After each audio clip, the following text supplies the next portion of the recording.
Olá, pessoal. Paz do Senhor. Quem fala é o professor Sérgio. Sou diácono na congregação de Clube de Campo, uma igreja do Ministério de Santo André. Estamos chegando aqui basicamente na linha de chegada da nossa viagem, né? Estou aqui hoje para comentar a lição de número 12, que tem por título A Heroína do Pentecostalismo no Brasil. A lição de hoje ela é uma lição muito especial, porque ela vai tratar sobre uma das personagens mais icônicas, né, por assim dizer, do pioneirismo pentecostal. Hoje falaremos de Frida Wingler, esposa do Gunnar. Quero sugerir aqui esses 4 livros e para que você, caso você queira ter uma compreensão maior de quem foi a Frida no movimento pentecostal, 3 obras aqui são essenciais. Primeira, Matriz Pentecostal Brasileira, do Gideon de Alencar. Depois, Assembleia de Deus, Origem, Importância e Militância. Esse livro é importantíssimo também. E a autobiografia da Frida. Por que não dizer a biografia, né? A autobiografia seria muita pretensão colocar a página de 300, 400 páginas, a vida de uma pessoa que viveu intensamente seus 49 anos. Mas é um bom livro do Israel de Araújo. Israel de Araújo ele coordena hoje um centro de pesquisa do movimento pentecostal ligado à CPAD. E, por último, o livro da Marina Correia, né? Assembleia de Deus, Ministério, Carisma e Exercício do Poder. Essas 4 literaturas sugeridas, elas são importantes para você compreender o contexto, né? Tem uma quinta obra, que eu não coloquei aqui, mas é de uma historiadora sueca. Ela teve bastante contato com os filhos dos Winglers, e ela, né, do Gunnar e da Frida Wingler, e ela escreveu um livro no qual é bem importante, que chama-se Aleluia Brasileira, que é uma história da Assembleia de Deus brasileira, mas é interessante que ela conta a partir dos relatos dos próprios filhos e também do que foi deixado de cartas que não foram traduzidas, ou que a CPAD, por assim dizer, que é a instituição hoje que tem um portfólio muito grande relacionado aos pioneiros, não teve acesso. Ou se teve, não quis traduzir, né? Essa obra, inclusive, o próprio Gideon de Alencar cita que esteve com essa jornalista por um período aí de quase 2 anos, colhendo, lendo, né, buscando ali documentos. Então, o Gideon e essa jornalista, a Nastia Norel, eles trabalham de forma muito interessante, profissional e histórica a vida da Frida, né?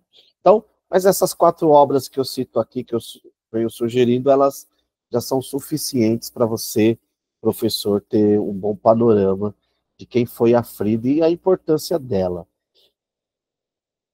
Para refletir, é um trecho de um dos hinos, junto com o 394, que também é da Frida, dos hinos mais lindos da harpa cristã, que diz: os mais belos hinos e poesias foram escritos em tribulação, e do céu as lindas melodias se ouviram na escuridão.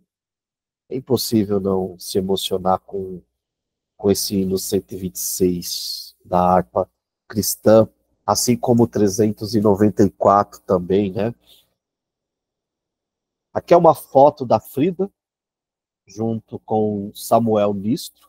Essa foto é do acervo da CPAD, do Centro Especial de Pesquisa, né, do Movimento Pentecostal. Essa foto é no Rio de Janeiro. E nós temos aqui a Frida ao lado de Gunnar, dando início ao jornal Som Alegre. E depois, internamente, seria o jornal que iria rivalizar com o jornal que o Samuel Nistron, a partir do Belém do Pará, redigia. Quem foi essa missionária? Né? E aí eu peguei aqui para esses slides, eu usei bastante desse artigo, eu coloquei aqui o link, é um artigo do Gutierrez, onde o Gutierrez vai trabalhar a questão da teologia feminina carismática de Frida. E como que isso pode influenciar a nossa visão hoje, né?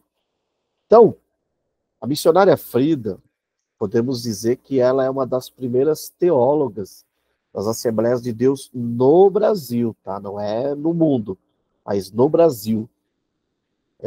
Ela tem como marca de sua teologia o carisma, né? O dom do Espírito Santo e o papel da mulher na construção do reino de Deus.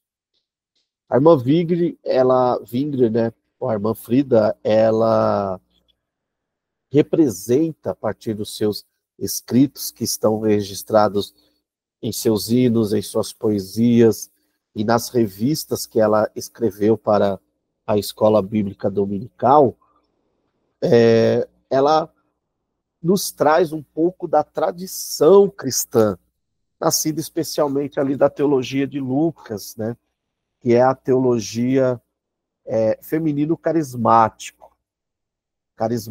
E essa construção teológica, diferente da teologia feminista da libertação, não trabalha com bases ressentidas e nem quer subtrair a masculinidade, mas trabalha conjuntamente pelo reconhecimento da igualdade na ação coletiva do Espírito Santo.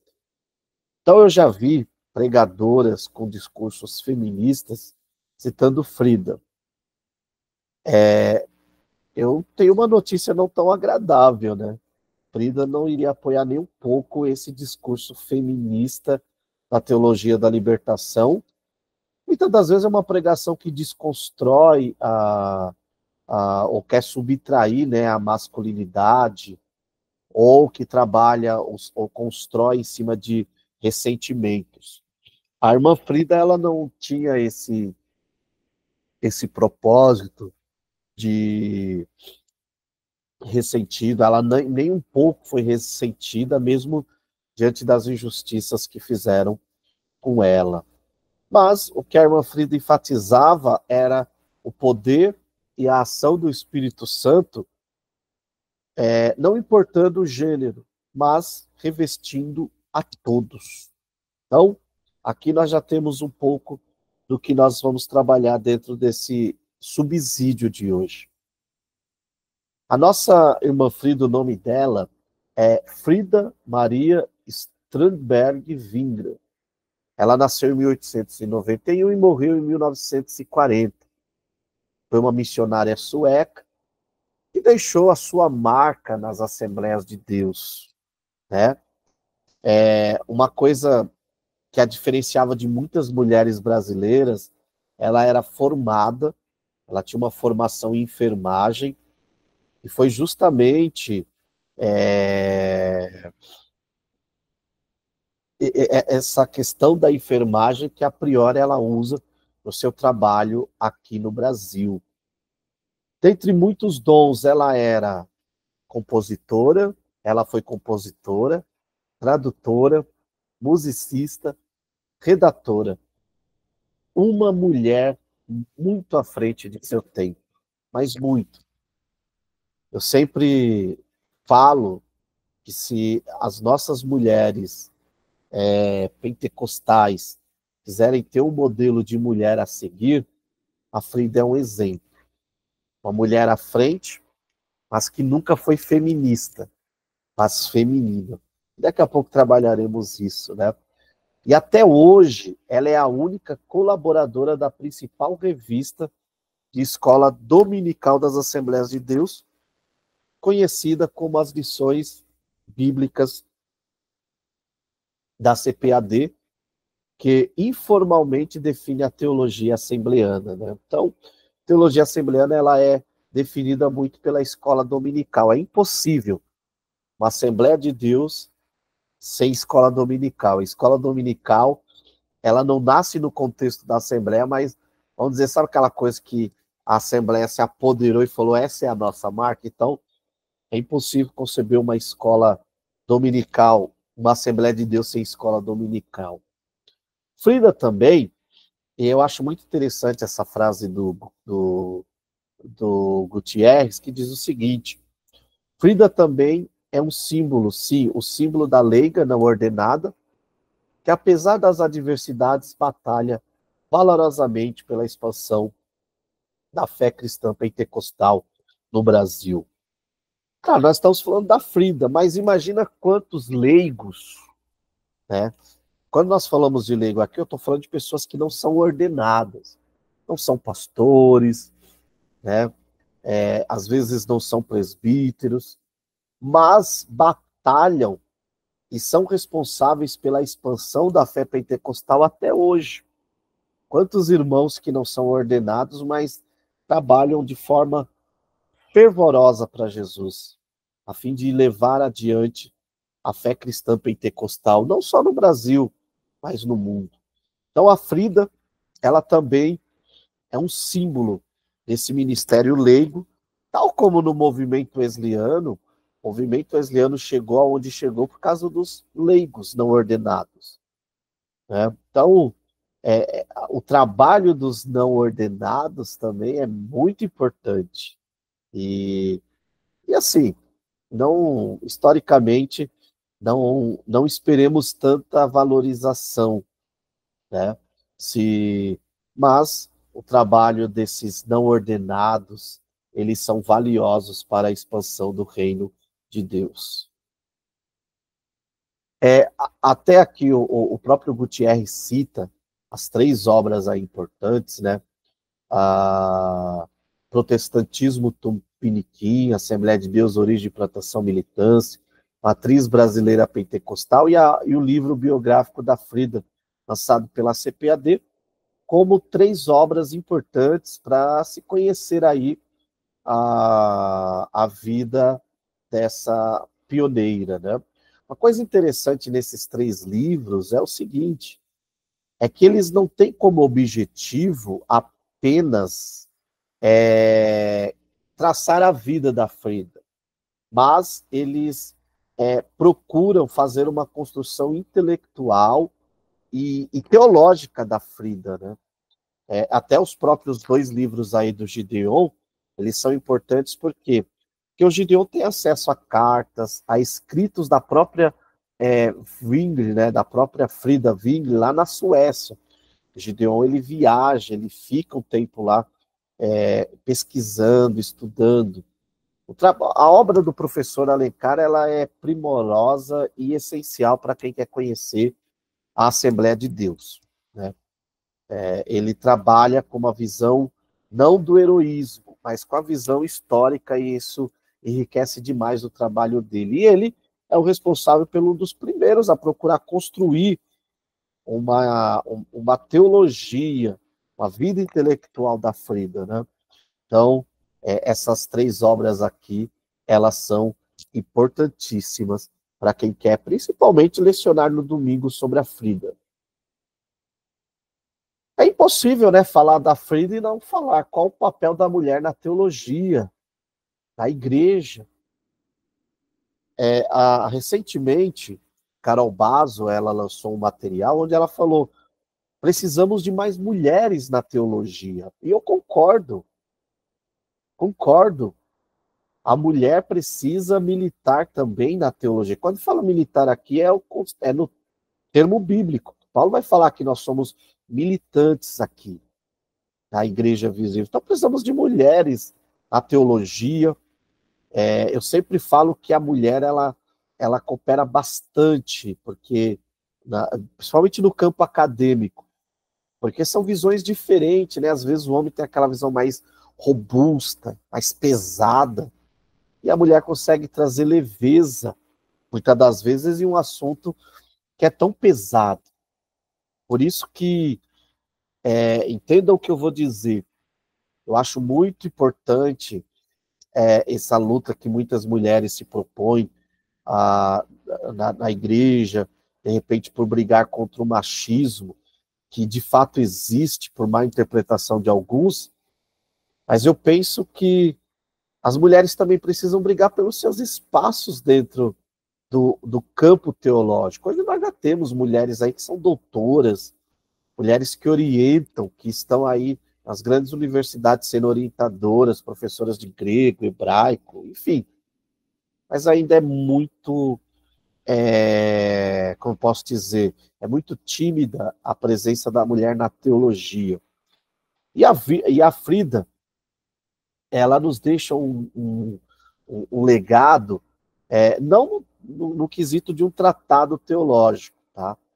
Ela não escreveu nenhum livro, mas nas composições, nos artigos principalmente, e na postura dela, nós podemos perceber a sua teologia.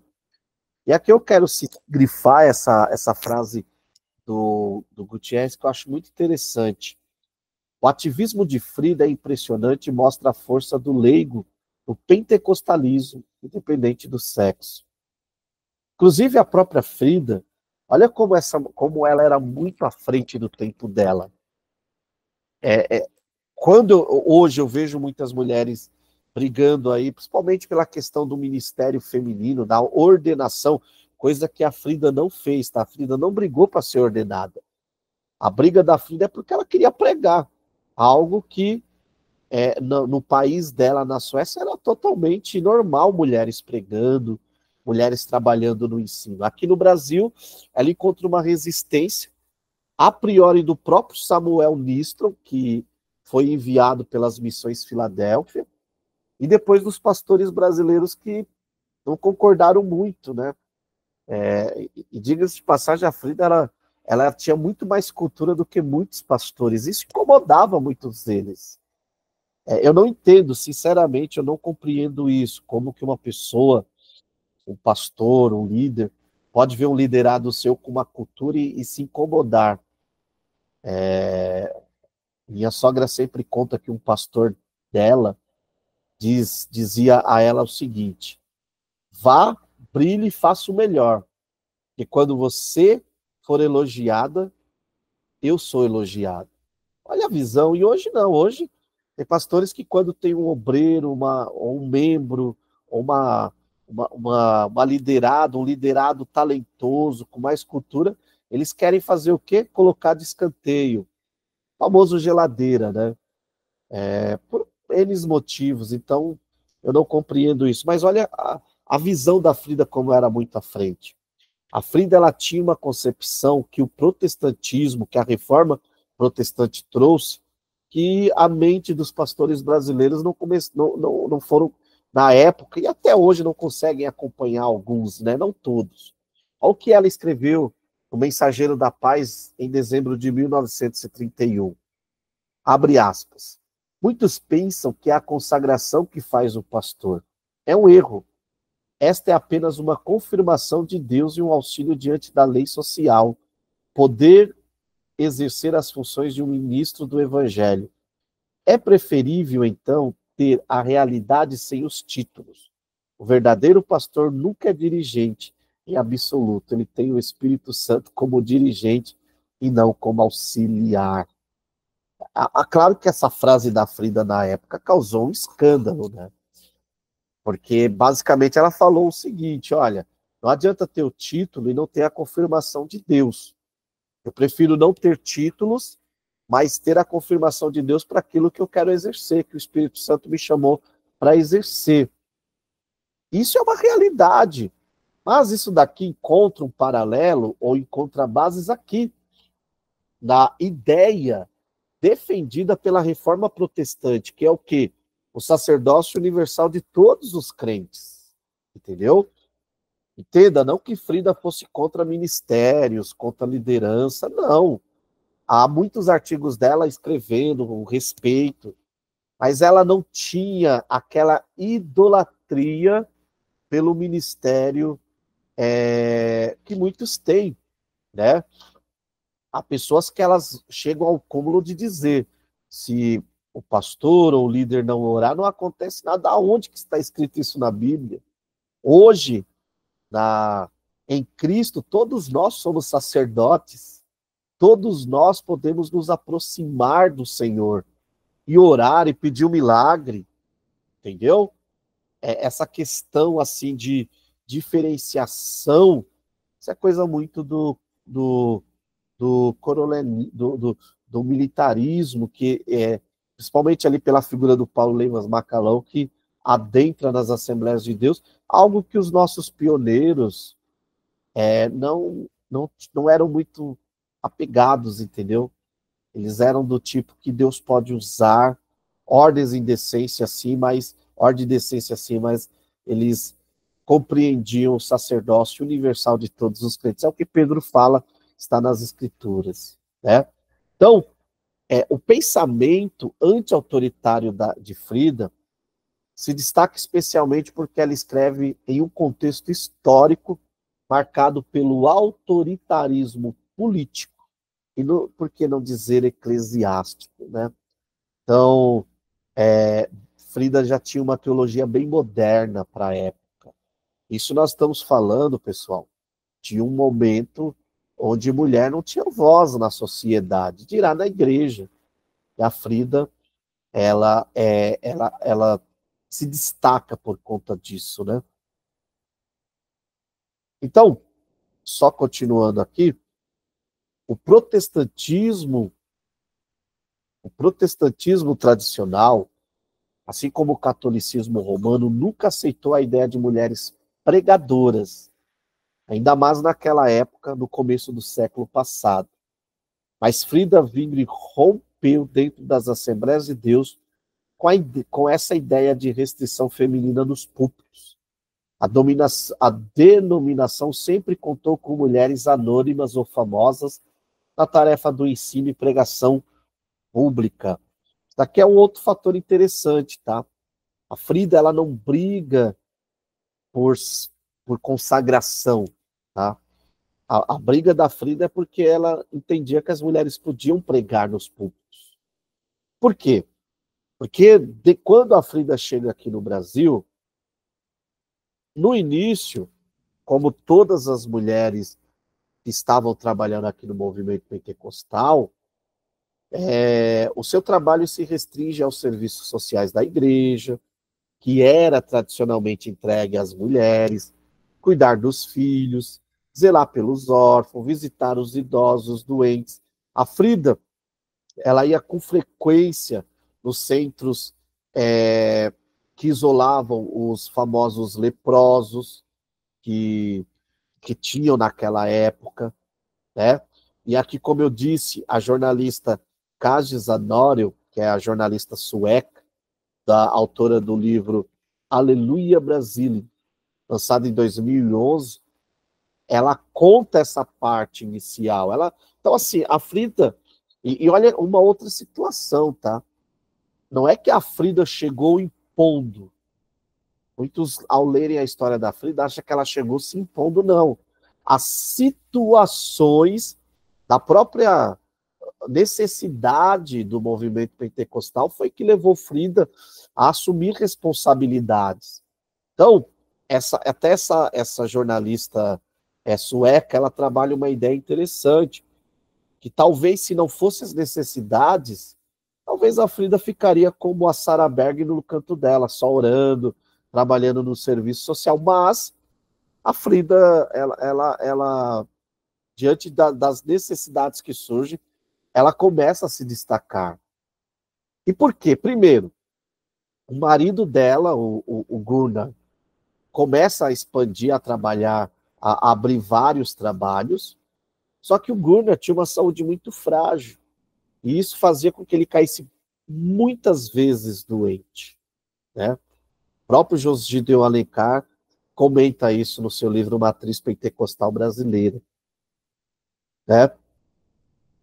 E aí, com o tempo, diante das enfermidades do Gunnar, a Frida, a missionária, começa a assumir as atribuições do Gunnar em Belém.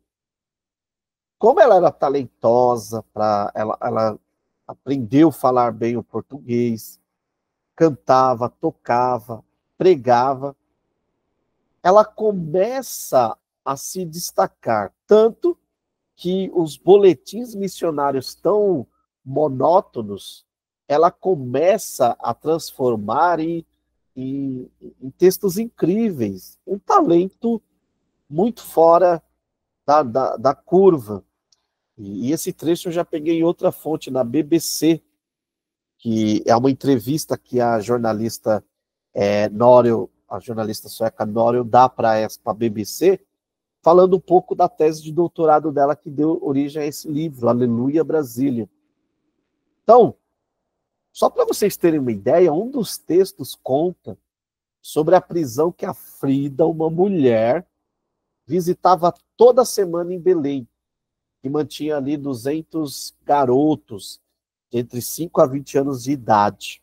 É claro, nem todos eram criminosos, alguns estavam ali por não ter pai, mas fato é, a Frida estava ali pregando. Aqui temos a foto dela, evangelizando, principalmente na escola dominical, onde ela lecionava dentro de um presídio.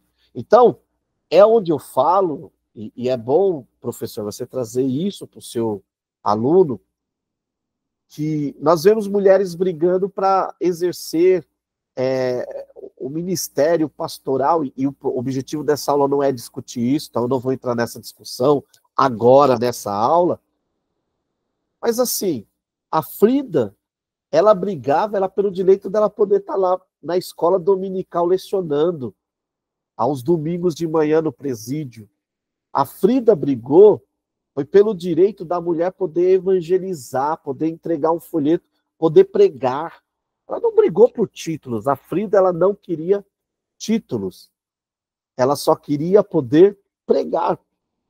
Então, hoje, todas as mulheres dentro das ADs que pregam devem muito isso ao trabalho da nossa pioneira que brigou.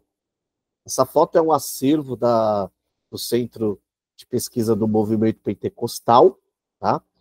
Então, assim, eu já vi pregações de mulheres usando Frida para dizer que ela brigava por um ministério, por uma consagração. Não.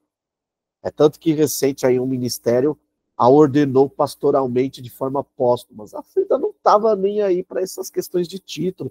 Ela mesmo deixa isso bem claro nos seus artigos. O que ela só queria era ter a oportunidade de exercer não só o carisma profético, de interpretação de línguas, coisas que ela fazia.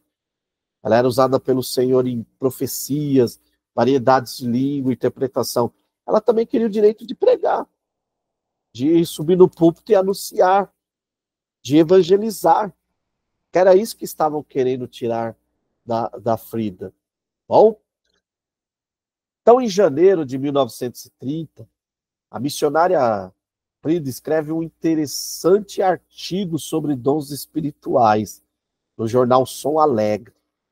E nesse texto nós podemos ver que Frida usa as escrituras para justificar a função de pregadora e professora das escrituras no que diz respeito às mulheres. Então, esse artigo, principalmente, fica muito claro que pelo que Frida estava brigando pelo direito de pregar e ensinar na escola dominical.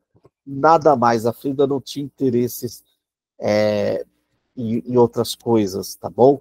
Eu digo, recente até, em uma aula eu falei, e uma aluna concordou. As mulheres que às vezes querem títulos, colocam isso na conta da Frida, mas sejamos honestas, são as mulheres desse tempo que querem os títulos. A Frida não queria título, a Frida só queria o direito de poder pregar e ensinar na escola dominical como uma professora. Né? E olha o que ela escreve. Mas esses defeitos, ela está falando da dureza masculina e do sentimentalismo feminino. pode ser tirados pela educação do Espírito Santo, que dá o dom de profecia para a mulher, e pode também dar-lhe o dom da ciência, pois não é o homem, nem tampouco a mulher que faz o ministério, mas é o dom. Isto é um fato simples e claro. E qualquer que tenha recebido um dom torna-se responsável diante do Senhor. A mulher, recebendo-o, entra assim no ministério da palavra, e pode então pregar e ensinar conforme a direção do Espírito Santo. Não desejamos outra coisa, senão a liberdade no uso dos dons espirituais.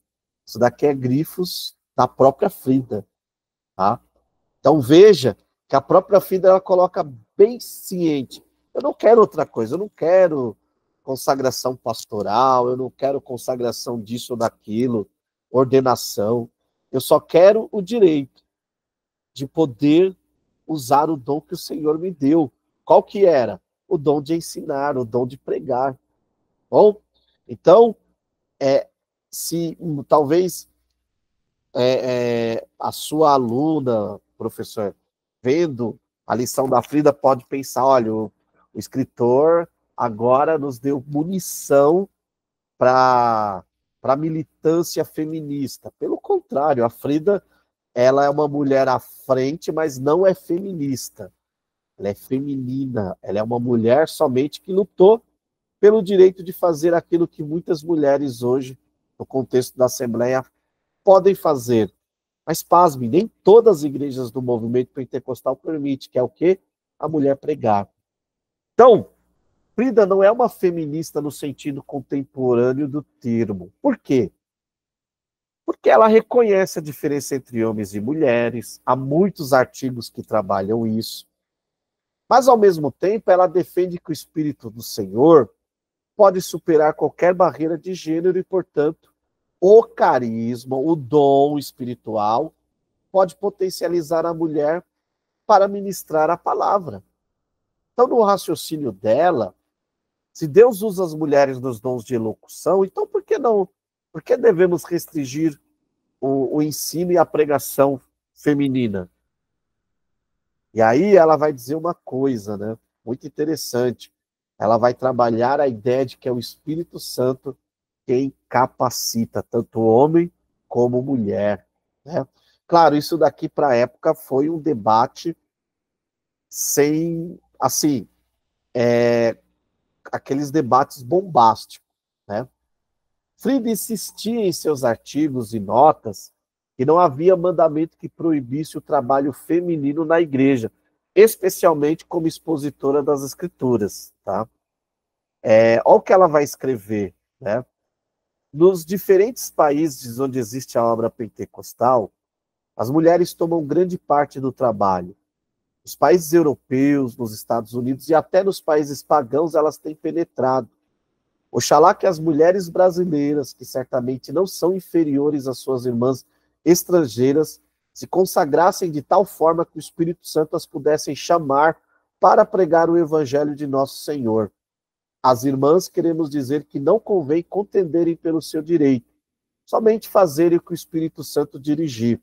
Assim estamos certos de que com humildade, prudência e pelo poder de Deus vencerão todos os obstáculos. Isso daqui é muito profundo. Por quê? Porque embora a Frida fosse combativa, fosse uma mulher forte, militasse pelo direito das mulheres pregarem, Frida, ela tenta, primeiro, justificar teologicamente o porquê do direito das mulheres pregar, mas não há em Frida nenhuma tentativa militante feminista de deturbar o ministério masculino. Pelo contrário, ela é reformista, não revolucionária. Por quê? Porque ela acreditava na paciência, na prudência, na submissão e no agir divino. E ela entendia o seguinte, que o movimento pentecostal sempre abriu espaço para a pregação feminina. Logo, aquilo passaria aqui no Brasil também, né? Pena que a nossa pioneira morreu longe daqui e não pôde ver hoje o quanto que as mulheres podem ter liberdade para ministrar o evangelho em nossos púlpitos. Aqui é uma foto que diz muito, né? No Rio de Janeiro, Frida dá início ao jornal Som Alegre e faz uma contraposição ao Boa Semente, que era editado pelo Samuel Nistron. Samuel Nistron, ele foi alguém que, assim, castigou demais a Frida, né? Ele se opôs demais a Frida. É aquela coisa, né? Ele não aceitava o fato de Frida ter dons. E, assim, isso nunca veio ao caso, mas analisando a história dos dois, a Frida tinha dons excepcionais. E isso incomodava não só o Nistro, mas os outros também, né? Então, os seus textos, né? Com que ela citava frequentemente trechos da Bíblia, o comportamento da Frida, isso está registrado nesse livro aqui do Israel de Araújo, começou a desagradar não só os pastores suecos, como Samuel Nistro, mas também os brasileiros, incluindo Paulo Leivas Macalão, que depois veio a ser ou estar à frente ali nas primeiras cisões da Assembleia de Deus Madureira. Essas tensões culminaram numa convocação na primeira grande convenção da Assembleia de Deus, em 12 de julho de 1930, em Natal. Era assim, a convenção acontece porque é aquela coisa, juntou a vontade de comer o doce com, né, com o doce ali exposto. Então, já vinha-se um processo de institucionalização das igrejas, principalmente pela era Vargas, né? E o Paulo Leivas Macalão, que é engraçado, ele não era nenhum dos pioneiros, ele nem era pastor, foi sempre consagrado a pastor nessa convenção, mas ele já exercia uma influência muito grande dentro do movimento pentecostal. E o próprio Paulo Leivas Macalão vai, depois que ele é consagrado a pastor, ele vai passando por cima das ordens dos pioneiros. Então, havia motivos políticos, mas havia um outro motivo, né? Que o Israel de Araújo coloca, que era Frida. A Frida, os seus textos, a sua pregação, os seus talentos, foi o motivo de essa convenção em 12 de julho de 1930 acontecer, né? E ali houve bastante debates. O Israel Araújo, ele usa uma palavra muito forte, ele disse que não foi somente uma convocação, foi um enquadramento. Gunnar e Frida são enquadrados pelos pastores brasileiros, principalmente, o Samuel Nistron, e em todo aquele processo, o Gunnar ficou ao lado da esposa e defendeu o direito das mulheres pregarem. Mas ele foi voto vencido. Por quê? Porque os pastores, ali naquela convenção, decidem que mulher não pode pregar. Né? Mulher, ela e podia, mas de forma muito restrita, sabe? Aqui já é uma foto de 1932, a Frida indo muito próximo da despedida da Frida, né? Segundo essa jornalista Kaja Zanorion, ela pegou fotos e mais fotos do acervo familiar de Frida, levou para especialistas. Se fosse hoje, a irmã Frida, ela seria diagnosticada possivelmente aí com o hipertireoideísmo, né? Que foi possivelmente a doença que a matou. Por quê? Porque nos relatórios que estão lá na Suécia, não há nenhum registro de distúrbio mental, mas de doenças na tireoide, né? Então, hoje, os olhos dela, o jeito das fotografias, é nítido que ela sofria de algum problema na tireoide. E nós sabemos hoje que tal problema ocasiona bastante complicações emotivas, na emoção, enfim. E a nossa pioneira não foi bem cuidada, né? Depois da morte do seu esposo, ela foi tida como louca a priori, levantou-se aí uma hipótese de um possível adultério. Hoje, a própria Norel, escutando seus filhos, disse, olha, isso daí possivelmente foi alguma história, enfim. Não, fizeram de tudo, por quê? Porque ela queria voltar para o Brasil e continuar aqui o trabalho missionário, né? Dito isso, pessoal, falando um pouco da nossa missionária Frida, vamos entender um pouquinho do papel da mulher na Bíblia, né? E entender aqui, volto a dizer, nós nem temos espaço aqui para discutir a questão de ordenação ou não, mas eu particularmente acho que o governo da igreja, biblicamente, foi dado ao homem, mas mulher pode sim exercer ministério, pode ensinar, pode pregar, junto com o seu marido, pode sim estar ali dirigindo o trabalho, entendeu? Por quê? Porque essa ideia de a mulher ser inferior, ela é um pensamento tanto rabínico. Muitos rabinos ensinavam até que a mulher não tinha nem alma. Quando nós vamos para as escrituras, no próprio hebraísmo, nós vemos mulheres que exerceram bastante influência, né? Algumas delas até gerando e, e sendo salvadoras, como Débora, como Esther. Por que não falar de Ruth, né? Outras também impactaram de forma negativa, como Jezabel, Dalila, Thalia. Então, assim, a mulher, até há teólogos que defendem que a mulher, ela perdeu muito da sua função, e eu acredito também nisso por conta desse mundo caído. Mas a mulher, quando criada, o homem é colocado como cabeça apenas pela ordem da criação. Mas a mulher, ela está ali ao lado do seu marido, como no mesmo nível, ajudando, entendeu? Claro, o feminismo, ele surge como uma ideia ressentida, inferiorizando o homem, a masculinidade. Não foi o que aconteceu com a Frida e nem à luz das escrituras, entendeu?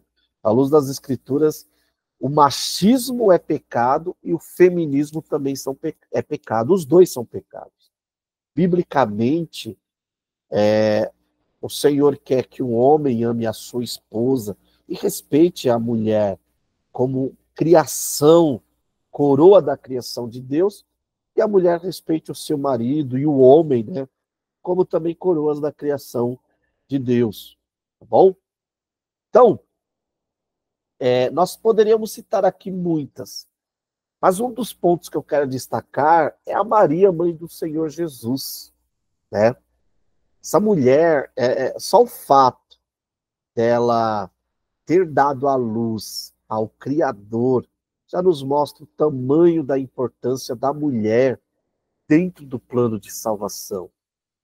É verdade que após a sua ressurreição, Jesus ele deixou bem claro, como Messias e Salvador, que ele veio para salvar e não para depender de outros auxiliadores. Então, não tem outro auxiliador. Mas, lá na era patrística, surgiu uma discussão sobre Maria ser Theotokos, né? O pessoal se pronuncia Theotokos, mas é Theotokos. No grego, a palavra TH se pronuncia como no inglês, né? Thinks, então é Theotokos, que é portadora de Deus, não como Crisóstocos, portadora de Cristo, como queria o monge Nestório, pois ele tinha ali um interesse segundo o qual era negar a divindade de Cristo. Mas, o que seria esse Theotokos, né? Foi um movimento teológico liderado por Cirilo de Alexandria, né? que afirmava o seguinte, que Maria não apenas gerou o Messias, Jesus homem, mas foi geradora do Deus homem. Logo, porque a encarnação é inseparável à concepção do Senhor. Portanto, o título Theotokos teve no seu princípio uma justificativa cristocêntrica, não como é comum hoje na teologia católica popular atual, uma tomada idólatra da figura de Maria na tradução não literal de mãe de Deus. Então não é isso, tá? Então, eles colocavam o papel de importância de Maria. Tá? Então, sem dúvida, pessoal, a mulher sofreu e ainda sofre com a misoginia. São absurdos os abusos que milhares ou milhões de mulheres ainda sofrem em inúmeros países e instituições por causa do machismo. O que precisa ficar bem claro é que o cristianismo não é o vilão das mulheres, mas é a cabeça de ponta de ideias de emancipação feminina. O pentecostalismo, como uma ponta do cristianismo, ao que é do cristianismo, como bem entendeu Frida Wingre, é uma oportunidade da libertação feminina pelo Espírito. Mas como é essa libertação? Todos somos iguais perante Deus na atuação do Espírito Santo para a exaltação do Filho de Deus. A palavra empoderamento também traz o sentido de revestimento de poder. Então, o batismo no Espírito Santo é um empoderamento. É o poder do homem e da mulher, ainda que frágeis, de que com grande ousadia tornarem-se testemunhas do Cristo vivo. Todavia, diferente do feminismo militante, essa força não está na mulher, mas no Espírito Santo que a capacita com seu poder gracioso. Também, como lembrou Frida, não é um poder ressentido, cujo único objetivo é subjugar a masculinidade em busca de proeminência. Mas, ao contrário, é a reafirmação da beleza feminina em serviço para o reino de Deus. E aí eu quero concluir essa videoaula dizendo, no Pentecoste, nunca nos esqueçamos, o Espírito Santo encheu homens e mulheres. E aqui está algumas das fontes que eu usei para a pesquisa dessa aula. E eu espero, professor, que você possa trazer esses pequenos insights e debater com seus alunos o papel das mulheres, principalmente das jovens, dentro do movimento pentecostal. E como eu deixei bem claro, a nossa irmã Frida não brigou por títulos. Nossa irmã Frida não foi feminista militante. Nossa irmã Frida só brigou pelo direito das mulheres poderem pregar e trabalharem para o Senhor. Que Deus abençoe e até a próxima.